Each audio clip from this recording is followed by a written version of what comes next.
E aí, Altamir, beleza? Beleza? Tudo legal? Tudo legal. O nosso público vai conhecer uma das maiores autoridades em répteis do Brasil e talvez do mundo hoje? Isso aí. Quem é? É o professor Nene. Professor Nene, o Hamilton Berkenbrock. Professor, doutor em biologia e que é conhecido em todo o Brasil e no mundo pelos seus estudos muito aprofundados em répteis de forma muito especial com relação às aracnídeas, às aranhas e às serpentes. Posto que cobra só existe uma, né, professor Meu Nene? Deus, as pessoas se equivocam. Cobra somente a naja, que é a cobra rei. Por favor, não falem cobra, ao menos que sejam diante de uma naja. E por que nós convidamos o professor Hamilton para vir aqui hoje? Porque nós encontramos aqui na nossa casa, hoje, no dia de hoje, nós estamos no dia 8 de março de 2023, no final do verão, quase já no outono, um dia muito quente, nós encontramos 3 filhotes, que segundo o professor Hamilton, ele vai falar para a gente depois, de uma espécie de serpentes que é a coral, verdadeira ou falsa, que não existe isso, né? E elas estavam uma dentro de casa e 2 no jardim. E já não é a primeira vez que isso acontece conosco, né, Altamir? Sim. Você já encontrou outras vezes as corais aqui conosco. Já encontrei várias, né? E até a jararaca, né? A jararaca e a dormideira também. Dormideira. Então nós convidamos o professor Hamilton, o professor Nene, que é uma figura queridíssima, que trabalha num projeto maravilhoso. Depois eu vou perguntar sobre esse projeto, né? Vou falar um pouquinho com ele sobre isso, para ele nos dar algumas dicas de como a gente lidar com essa situação. É uma situação que traz preocupação, professor Nene? De certa forma, sim, porque historicamente as pessoas ainda não aprenderam a conviver harmonicamente com as serpentes. Historicamente, as pessoas têm ideias completamente equivocadas sobre esses bichos, tanto é que eu cresci, e muitas pessoas que verão esse vídeo, cresceram ouvindo um ditado que diz que serpente boa é serpente morta. Na época as pessoas não falavam serpente, falavam cobra, né? Então, 2 erros que se cometem. Não é cobra, é serpente, e elas devem estar vivas no seu habitat, por conta de várias utilidades que elas têm. Evidentemente, quando uma delas, seja jaraca, jaracuçu, corais, ou enfim, aparece perto da residência, sempre é importante a pessoa tomar algumas atitudes que eu vou citar aqui. Não se deve matar. É um instinto natural das pessoas, porque as pessoas acham que a serpente vai picar, vai matar, não é bem por aí não. Elas têm muito mais medo de nós do que nós teríamos dela. Então o correto é, se tiver possibilidade, coletá-la de forma segura, sem ter contato físico com ela, pegar uma lixeira grande, deitar na frente, empurrar com uma vassoura, enfim, tentar coletá-la e levá-la para um local para soltura, um local mais distante, numa floresta, tal. Ah, mas esta é a atitude correta. As pessoas têm que entender que as serpentes, elas têm uma importância na eliminação de animais que transmitem doenças, graves doenças. Nós temos roedores, inclusive silvestres, que transmitem viroses mortais, como a própria hantavirose, que é um vírus que realmente é bastante complexo. E quando as serpentes comem um camundongo, um rato, enfim, elas estão tirando do nosso meio um transmissor importante de doenças. Este é apenas um fator. Segundo fator, a indústria farmacológica tem um interesse muito grande nas serpentes, no veneno delas. Não é à toa que o símbolo universal e estilizado da medicina são 2 serpentes envoltas num copo. Esse copo é usado em laboratórios para que os cientistas tirem o veneno delas, e este veneno é usado para se fazer importantes medicamentos. Então, se alguém está me assistindo e toma todo dia um comprimidinho para controlar a pressão, meu amigo, trate de agradecer a jararaca, porque os melhores medicamentos feitos para a pressão arterial são feitos com o veneno da jararaca. Mas que maravilha isso! Exatamente. Então as pessoas não têm esse entendimento e essa conotação de que a serpente ela é importante. Quando surge perto de casa, nós temos que ter noção. Qual é o motivo que faz com que uma serpente saia do seu habitat, que é a floresta, e se aproxime de casa? Bem, se você tem o privilégio de ter um jardim, como nós temos aqui, fantástico, sempre é muito interessante manter a grama sempre aparada. Nos locais em que se tem, por exemplo, muito acúmulo de plantas, quando for manusear esses locais, usar uma luva de couro para proteger a mão. Quando você tem madeira empilhada para uma lareira, um fogão a lenha, tomar um cuidado muito grande no manuseio, porque às vezes não é apenas serpentes, são aranhas de interesse médico. Coincidentemente, no Brasil só tem 2 realmente perigosas e as 2 vivem perto de casa. A aranha marrom e a aranha armadeira. E a aranha armadeira gosta muito de se esconder entre telhas, tijolos e madeiras empilhadas. E as serpentes, o que aconteceu aqui foi o achado de 3 corais. Nós estamos numa época em que os ovos das corais eclodem, os filhotes nascem. Foram encontradas 3. Então, 3 num tamanho que provavelmente elas devem ter umas 2 semanas de vida. Se são 3, as ninhadas são mais do que isso. As ninhadas de ovos chegam a de 15 a 20 ovos. Então, não vou descartar a possibilidade de logo serem encontradas mais corais por aí. Mas já dei a dica aqui do que fazer, de como coletar com segurança para a serpente, para que ela não seja ferida, machucada, e para a pessoa que vai fazer a coleta. Então sempre emborca alguma coisa. Se for um latão de repente arredondado, não é tão prudente. Uma lixeira, um latão que seja retangular ou mesmo quadrado. E que você emborca na frente da serpente, que empurra, levanta, põe a tampa e leva com segurança. E se for uma serpente mais perigosa que Pois ataque, é. como Aí por talvez a jararacuçu? Exato. Se for uma serpente, por exemplo, que tem o hábito de se enrodilhar para dar o bote, jararaca e jaracuçu, a dica é providenciar um ganchinho, alguma coisa e erguê-la e colocar. Porque as serpentes como jararaca e jaracuçu, diferente da coral, que não dá bote, a jararaca e a jaracuçu sim, elas dão bote. Então, para poder lançar o corpo para frente, e o bote nunca ultrapassa 1/3 do tamanho da serpente. Mas como ela está enrolada, você não consegue saber o tamanho dela. Então, na realidade, você tem que manter uma distância segura. Aqui é um ganchinho pequeno, mas alguma coisa parecida com isso. Erguer a serpente e colocá-la dentro deste recipiente e tapar e levar para um local seguro também e soltar. Pode se socorrer também, professor, do auxílio do Corpo de Bombeiros em algumas situações? Até pode, é possível, em algumas situações eles até podem deslocar uma viatura, mas isso nem sempre acontece. Por quê? Porque a demanda, às vezes, de acidentes e de outras ocorrências pelo Corpo de Bombeiros é muito grande. E, às vezes, eles chegam até uma residência para fazer a coleta de uma serpente que supostamente fosse uma jararaca, uma jaracuçu, e não era. Certo. Então eles deslocam uma viatura e nesse meio tempo ocorre um outro sinistro, um acidente, e a viatura que está socorrendo uma serpente que não teria interesse nenhum do ponto de vista médico, entendeu? Então é uma logística complicada. Então se a pessoa puder fazer essa coleta com segurança, é interessante. Em último caso, se você tem um certo medo e não tem muita segurança em fazê-lo, ligue para o Corpo de Bombeiros e acione. Uma das corais que a gente encontrou hoje estava dentro de casa. Sim. E isso traz uma preocupação muito grande. Elas vêm atrás de comida, E essa história da coral verdadeira com a coral falsa, como é que funciona isso, professor Milton? Uma das formas de você coibir, no primeiro momento, as serpentes de entrar é cuidar de baixo, porque elas entram por debaixo da porta. Então, hoje eles vendem na internet, você encontra algumas coisas que podem ser colocadas debaixo da porta que realmente coíba a entrada delas. Então, essa é a solução principal. Então, essa história, por exemplo, de coral falsa e coral verdadeira é mais como uma lenda urbana. Para nós, pesquisadores, não existe coral falso, existe a coral mesmo, que pertence a uma família, que é a família Elapide, e que são corais que, para facilitar a vida das pessoas, elas têm 3 cores de anéis. Então, se você encontrar na sua residência, mesmo que pequenininha, como foi o caso aqui, que tenha 3 cores de anéis, anéis pretos, brancos e vermelhos. Ou seja, as cores do Flamengo. Não, as cores do São Paulo Futebol Clube. Se você encontrar uma serpente tricolor paulista, é uma coral. Voltando agora para o trocadilho do time de futebol. Se encontrares uma serpente com anéis pretos e vermelhos, sem os anéis mais finos brancos, se ela for flamenguista, não é uma coral. É o que as pessoas chamam vulgarmente de falsa coral. Mas é venenosa também? Todas as serpentes têm veneno. Mas no caso desta suposta falsa coral, o veneno dela não tem interesse médico. Então a coral verdadeira é São Paulina. Ela é São Paulina. E a coral, a não verdadeira, a genérica... É flamenguista, tem 2 cores. É flamenguista. A genérica tem 2 cores. Qual que tu prefere? Eu também. Flamenguista, né? A flamenguista por questão de segurança. Mas nós não vamos matar nem a flamenguista, nem a São Paulina, né? Professor, e essa jararaca dormideira? Pois é. Existe uma serpente que lembra muito a jararaca, principalmente pela questão da cor. Ela é meio rajada, meio camuflada. Bem, ela não tem dentição, ela não tem toxinas para nós, ela se alimenta de lesmas e caracóis. Então, para quem tem um jardim, às vezes aqueles caracóizinhos incomodam, uma horta tal.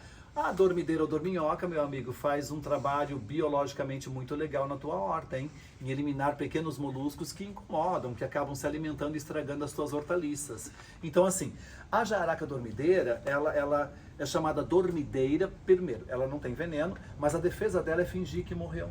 Então não é incomum, se você pega um galinho e mexe na dormideira e vira ela de ponta cabeça, ela fica com a barriga para cima, e você supostamente acha que ela morreu. Não, ela está se defendendo contra os predadores, como o gambá muito bem faz, fingindo de morto. Professor, e é verdade que o gambá, que o senhor referiu aí, Sim. é um predador de serpentes? Meu Deus, não façam mal com gambá. Se você está numa autopista, se você está numa estrada e vê aquela paciência do gambá cruzando, você dê sinal de alerta e pare o carro, espere o gambá passar.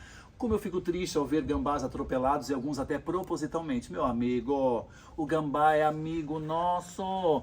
Ele se alimenta de aranhas, de escorpiões e de serpentes, que são ditas, infelizmente, né, para quem gosta disso, pragas urbanas. Então os gambás, que às vezes sobem na tua janela, fazem barulho no forro da casa, são aliados nossos na eliminação de animais que poderiam causar algum acidente para um familiar seu. Então, política de boa vizinhança, é isso? Por favor, conviva harmonicamente com os gambazinhos. Com as diferenças, né? O gambá cuida das serpentes e as serpentes nos dão saúde, né? Saúde, claro, pelos medicamentos que são feitos em detrimento... Mas tem uma outra ave que o senhor referiu que ajuda, que é barulhenta, que parece um candidato na hora da eleição. Tô fraco.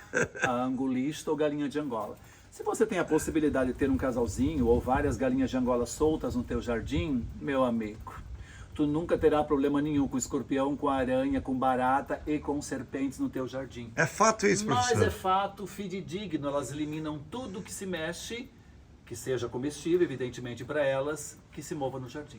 Agora você que está aí assistindo esse vídeo, é uma raridade a gente conseguir uma entrevista com o professor Hamilton.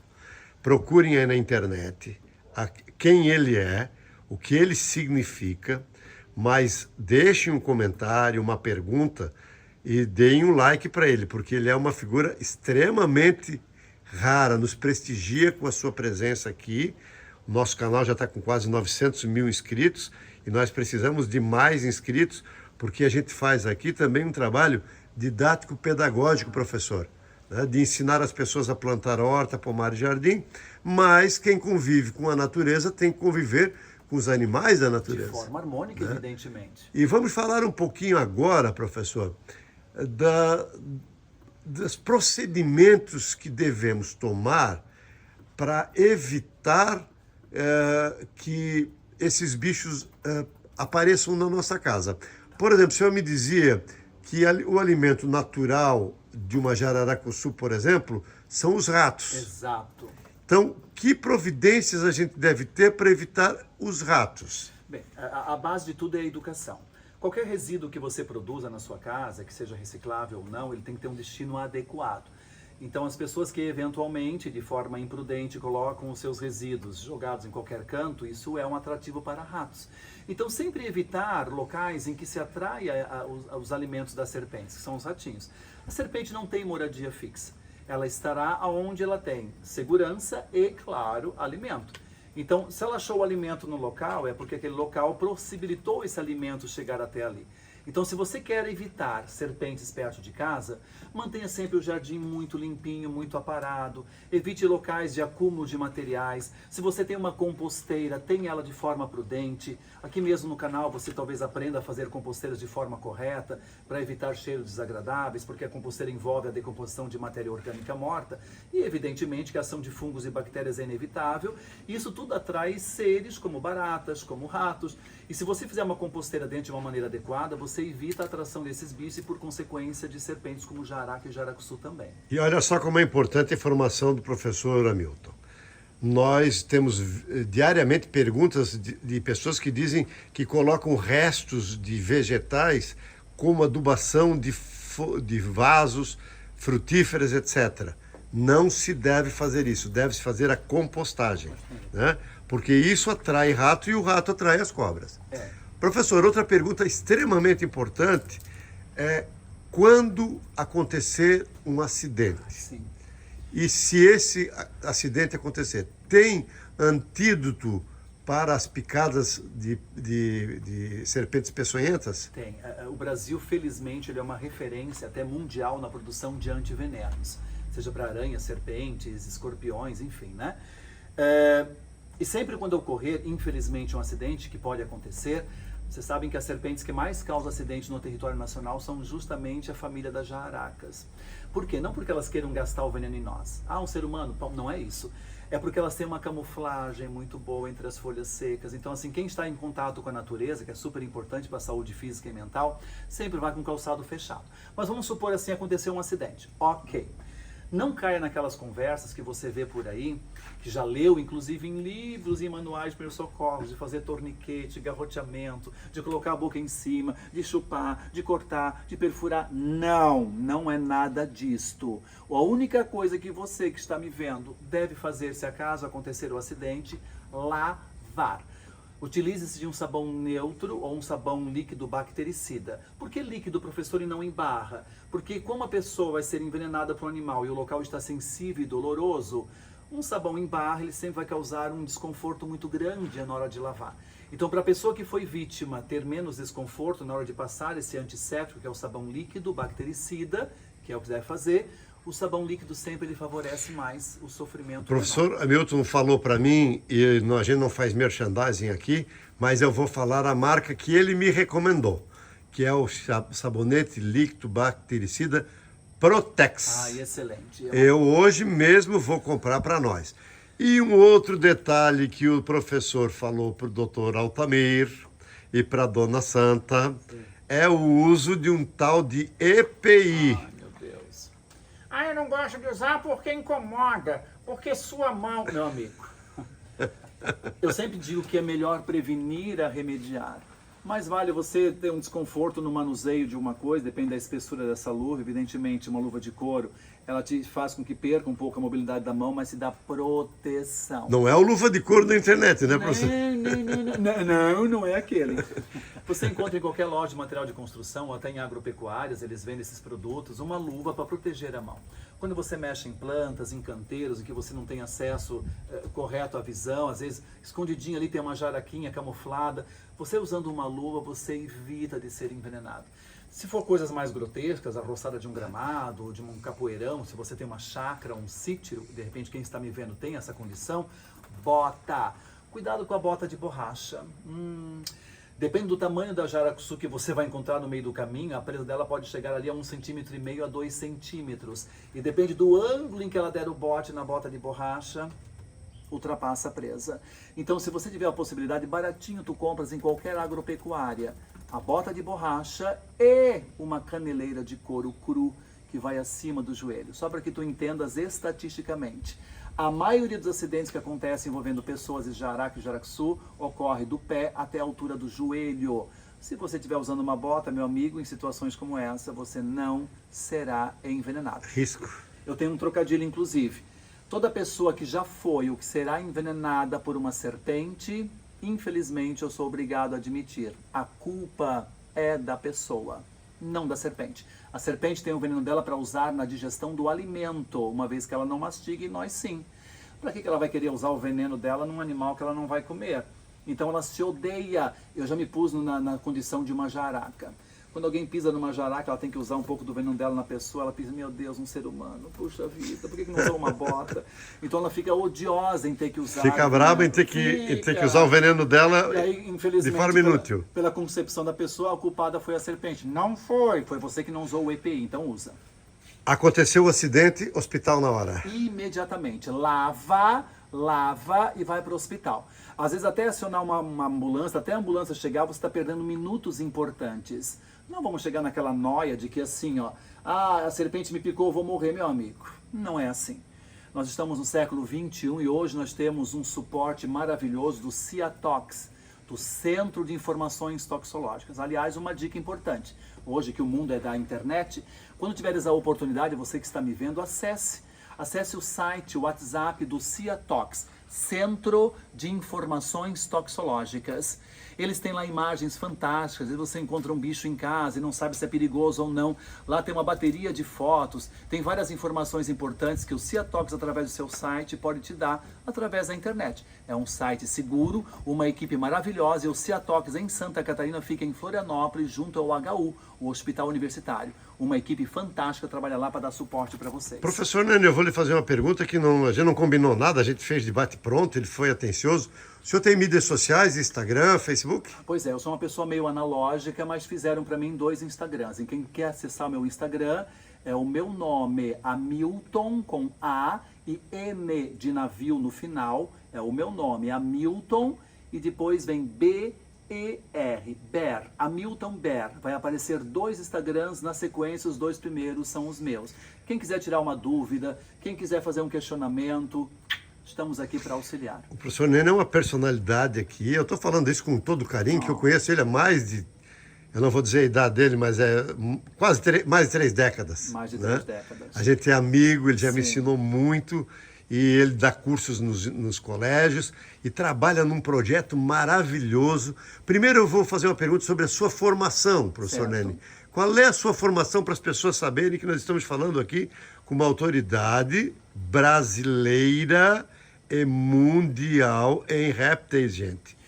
É um privilégio. Compartilhem esse vídeo porque ele é educativo.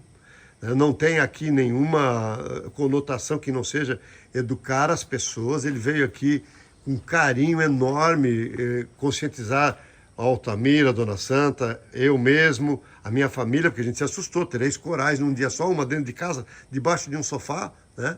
Então, professor, qual é a sua formação? A minha formação é em Ciências Biológicas, licenciado e em bacharel nesta área. Fiz uma especialização em Educação Ambiental para aprimorar as minhas técnicas de transmitir aqueles conhecimentos que a gente aprende na prática e nos bastidores em laboratório. Eu sou herpetologista também, eu sou especialista em herpetologia, sou cientista nesta área, ou seja, especialista em anfíbios e répteis, e meu mestrado foi em cima da biomedicina do veneno de animais. Então a gente trabalha com isso há mais de 40 anos.